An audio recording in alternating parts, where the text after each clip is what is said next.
Politics তো আছে, কিছু না কিছু পলিটিক্সের কারণে অনেকে ছবির কাজ পায়নি।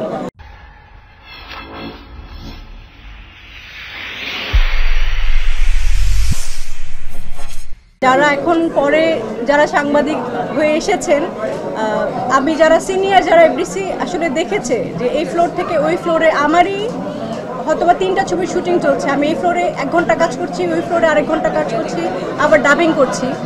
তো ওইটা এই যে চলচ্চিত্র কমে আসছে, অনেক শিল্পীরা ঘরে বসে গেছে, অনেক গুণী গুণী শিল্পীরা মারা গেছেন, এবং কোনো না কোনো পলিটিক্স তো আছে, কিছু না কিছু পলিটিক্সের কারণে অনেকে ছবির কাজ পায়নি। আমিও পলিটিক্সের শিকার, আমি বলবো আমিও কিছু কিছু ছবি থেকে বাদ পড়েছি, আমি জানি। আমি যদিও বলি যে আমি করিনি বা কিছু, কিন্তু আমি থাকা অবস্থায় অনেক ছবি থেকে আমিও বাদ পড়েছি। তো এটা পলিটিক্স ছিল বলেই কিন্তু হয়েছে। এখন কিছু বলার নেই, ছবি কমে গেছে, এফডিসির ফ্লোরও এখন ভেঙে গেছে, এফডিসিটাও এখন ছোট হয়ে আসছে।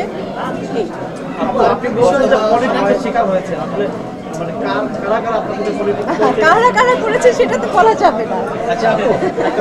বর্তমান সময়ের নায়িকা যেমন পরিমণি ও বিশ্বাস, ওনারা সিনেমার চেয়ে ব্যক্তিগত জীবন নিয়ে আলোচনায় থাকে বেশি, এটা তো এখন যেহেতু তারা, আপনি নিজেই বললেন তারা ব্যক্তিগত জীবন নিয়ে আলোচনা থাকে, কারো ব্যক্তিগত জীবন নিয়ে আমি আসলে কথা বলি না।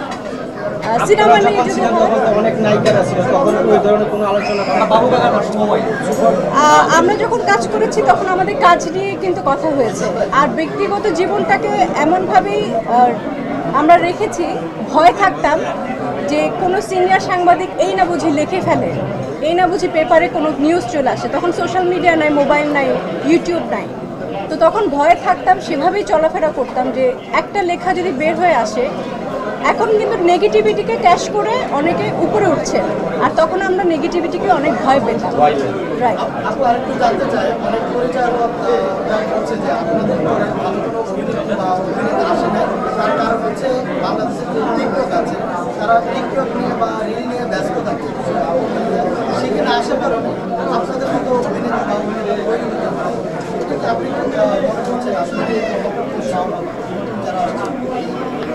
এখন নতুন যারা আসছে তারা পরিচালকরা নিচ্ছে কেন?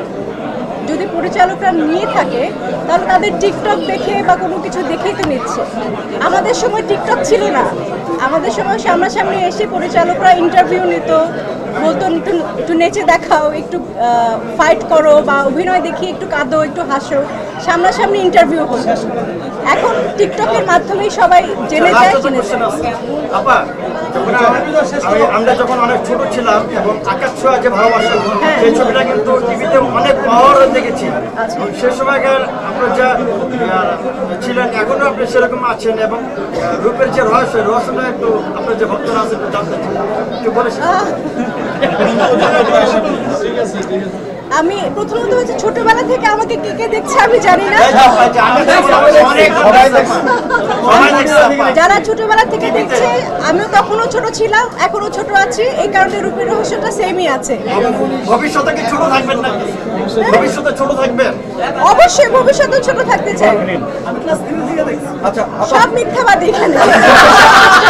ছোট একটা কোশ্চেন করি, শেষ করি, সেটা হলো গিয়ে মুজিব একটি জাতির উপকার, এই সিনেমাটা আপনি দেখেছেন কিনা? যদি দেখে থাকেন আপনার অনুভূতিটা কি? না, আমি এখনো পর্যন্ত আমার সৌভাগ্য হয়নি মুজিব ছবিটি দেখার, তবে আমাদের প্ল্যান আছে, আমরা একটা গ্রুপ করছি, সবাই মিলে দলে বলে গিয়ে ছবিটি দেখার, ওটা প্ল্যান করছি।